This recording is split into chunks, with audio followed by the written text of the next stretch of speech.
آپ نے MIM سربراہ اسدالدین اویسی کو ایک خلا خط لکھا تھا، بڑے درد مندانہ انداز میں آپ کی تحریر تھی، تو وہ اس کے بارے میں اب اس کو موضوع بحث اور موضوع گفتگو میں نہیں بنانا چاہتا. میں نے ان کے پورے احترام کے ساتھ جو ملک اور ملت کے لیے مفید سمجھا اس کا ان کو مشورہ دیا. اب اس مشورے کو قبول کرنا نہ کرنا یہ ان کا اپنا فیصلہ ہے. وہ بڑے باصلاحیت آدمی ہیں.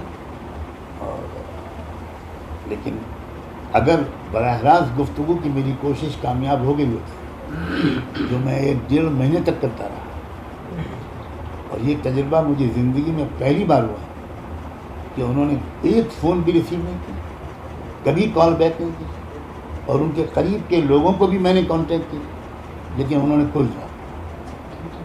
تب میں نے وہ کھلا خط لکھا، ورنہ کھلا خط نہ لکھتا، میں پرسنل خط لکھتا.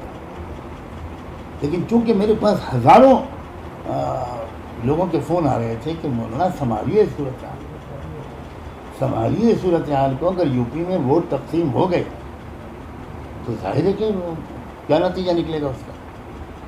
تو بہت کوشش کی میں نے کہ یہ بات میرے اور ان کے درمیان ہو، کسی تیسرے کو خبر ہی نہ ہو. ان کو ایک ایسی سیاسی طاقت کی تشکیل دینی چاہیے جس پر مسلم پارٹی کا لیبل نہ لگا، اور جس کے ترجمانی کرنے والے قائدین ہندو مسلم مسئلے پر ایک لفظ نہ بولیں. SDPI کے بارے میں جتنا جانتا ہوں، میں کئی مرتبہ وہ لوگ مجھ سے ملتے رہے ہیں، میں ان کے غیر مسلم لیڈروں سے بھی ملا ہوں، بار بار وہ میرے پاس آئے ہیں. ان کے پاس کرسچن لیڈرز بھی ہیں، سکھ لیڈرز بھی ہیں، جو دلت لیڈرز ہیں وہ بھی ہیں. اور اس لیے انہوں نے جو نام رکھا وہ بھی social democratic party of India, اس میں کہیں سے مسلمین اور مومنین کا نام نہیں ہے. کرناٹکا تک محدود بالکل نہیں. آپ کو نہیں معلوم کہ یو پی میں پرسوں غازی آباد میں ہماری باحجاب بچیوں پر پولیس نے بے رحمی کے ساتھ لاٹھی چارج کیا. لڑکیوں پر لاٹھی چارج یا انگریزوں کے زمانے میں کبھی نہیں ہوا. کم سے کم ہم کو کسان آندولن سے سبق سیکھنا چاہیے. اب ہم مسلمان اتنے کمزور ہو گئے ہیں، ہر چیز مانتے چلے جاتے ہیں. اللہ عزت و ذلت دیتا ہے، کامیابی اور ناکامی دیتا ہے، یہ RSS دیتی ہے. زمینی حقیقت زمین سے آنے والا زیادہ جانتا ہے یا اورنگ آباد میں رہنے والے لوگ زیادہ جانتے ہیں. الیکشن کے جو 2 دور اب تک ہوئے ہیں، اب EVM کا کوئی چمتکار نظر آئے، کوئی دھاندلی ہو، میں نہیں کہہ سکتا، لیکن اس میں زبردست ناکامی BJP کو ہوئی ہے. میں آن ریکارڈ یہ بات کہہ رہا ہوں. آپ بام سیف کے ساتھ اور دیگر سیاسی تنظیموں میں ایک ایسی اجتماعی یعنی نمائندگی فرما رہے ہیں. اس سلسلے میں آپ کا میسج لوکل اعتبار سے، علاقوں کے اعتبار سے بھی کیا ہو سکتا ہے؟ دیکھیے، بنیادی بات یہ ہے کہ ملک کا مسئلہ ہندو مسلم نہیں ہے. ملک کا مسئلہ ظالم اور مظلوم. جب آپ ظالم اور مظلوم کی حیثیت سے ملک کے حالات کو سمجھیں گے اور پیش کریں گے تو آپ کے ساتھ ملک کی 70-75% آبادی آہستہ آہستہ آ جائے گی. میں بہت وثوق سے کہتا ہوں کہ یہ کہنا کہ اس ملک کی اکثریت ہندو ہے، اس سے بڑا کوئی جھوٹ نہیں. ہرگز یہ بات صحیح نہیں. ظاہر ہے کہ اس وقت میں اس کی تفصیل نہیں بیان کر سکتا. میں نے سینکڑوں اپنی تقریروں میں اس کے دلائل پیش کیے. آپ غور کیجیے کہ ہمارے ملک کا جو سب سے بڑا عہدہ ہے وہ صدر جمہوریہ کا، لیکن صدر جمہوریہ ہند غالباً پوری کے اس مندر میں نہیں جانے دیا گیا ان کو، جس کا ضابطہ یہ ہے کہ اس مندر کے اندر کوئی غیر ہندو داخل نہیں ہو سکتا. بلکہ BBC کی رپورٹ کے مطابق صدر جمہوریہ ہند کو دھکا دے کر باہر نکال دیا. اس خبر پر تو ملک میں زلزلہ آ جانا چاہیے، لیکن میڈیا نے اس کو بالکل دبا دیا. کیوں نہیں داخل ہونے دیا گیا؟ وہ ہندو نہیں ہے. تو یہ جو جس 70-75% آبادی کو، جس میں او بی سیز کیا فیصد 52 سے 54%، ہمارے ملک کی مردم شماری جو 2011 میں ہوئی تھی، اس میں اس کے اعتبار سے او بی سی کی آبادی کا فیصد 52 یا 54%. او بی سی بھی ہندو نہیں ہے، شیڈول کاسٹ بھی ہندو نہیں ہے، شیڈول ٹرائب بھی ہندو نہیں ہے، لنگائت بھی ہندو نہیں ہے، سکھ بھی ہندو نہیں ہے، بدھسٹ بھی ہندو نہیں ہے، جینی بھی ہندو نہیں ہے. اب آپ بتائیے ملک کی کتنی آبادی ہے جو ہندو بچی؟ لیکن ظلم کی انتہا ہے کہ دستور ہند میں سکھوں کو اور بدھسٹوں کو اور جینیوں کو ہندو ڈکلیئر کر دیا. یہ عجیب و غریب حادثہ ہے، اور اس سے بڑھ کر کسی قوم کی آئیڈینٹی پر حملے کی کوئی مثال نہیں پیش کی جا سکتی. اور ہم مسلمان اسی کی سزا بھگت رہے ہیں کہ ہم سب جھیل سکتے ہیں، لیکن اسلامی شناخت کو چھوڑنا کسی قیمت پر ہم برداشت نہیں. آج وہی شناخت داؤ پر لگی ہوئی ہے. ہمارا حجاب جو ہے تو نشانے پر ہے، ہماری ٹوپی داڑھی اور برقع نشانے پہ ہے. اور پھر معاملہ یہ ہے کہ جن لوگوں پہ نشانہ سادھا جا رہا ہے انہی کو تختہ مشق بنایا جا رہا ہے. یو پی الیکشن کے تناظر میں میں بات کر رہا ہوں. بالکل یعنی گھٹیا لینگویج استعمال کی جا رہی ہے اور ایک مخصوص کمیونٹی کو ٹارگٹ کیا جا رہا ہے. آپ یہ جان کر خوش ہوں گے کہ ابھی تک یو پی کے الیکشن میں ان کی اس قسم کی مذموم کوششوں کا نقصان انہی کو پہنچا. اس لیے ان کی جو اندرونی حقیقت ہے وہ پوری طرح کھل کر دیش کے سامنے آ رہی ہے، اور آنی چاہیے، بالکل آنی چاہیے.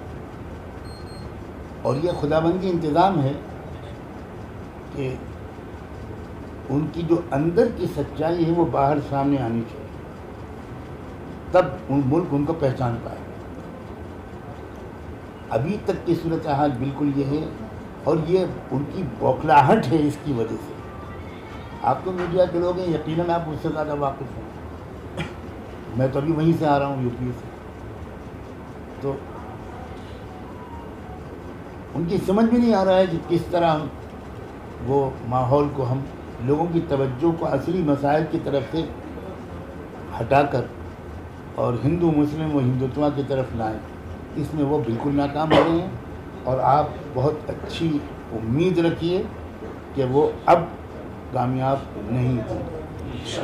اس میں ہمارے شعور و سمجھداری کی بہت ضرورت ہے. یو پی کے مسلمانوں نے اور ملک کے مسلمانوں نے، خاص طور پر یو پی کے مسلمانوں نے اس وقت ایک بڑی شعور و سمجھداری کا ثبوت دیا ہے کہ انہوں نے چپی سادھ رکھی. اس سے ان کی بوکھلاہٹ اور زیادہ بڑی ہوئی. اس لیے وہ ہم کو غصہ دلانا چاہیے، اور ان مسائل پر ہم جواب دیں تاکہ پھر جواب چلے اور اصلی ایشوز پیچھے چلے. یو پی کا الیکشن ہو رہا ہے مہنگائی کے مسئلے پر، بے روزگاری کے مسئلے پر، جو نفرت کی آندھی چلائی جا رہی ہے. کروڑ لوگوں کی جاب کے لیے نوجوان بالکل بے روزگار ہیں. آپ نے یو پی اور بہار میں دیکھا ہوگا کہ بے روزگاری کے خلاف احتجاج نوجوانوں نے کس پیمانے پر کیا.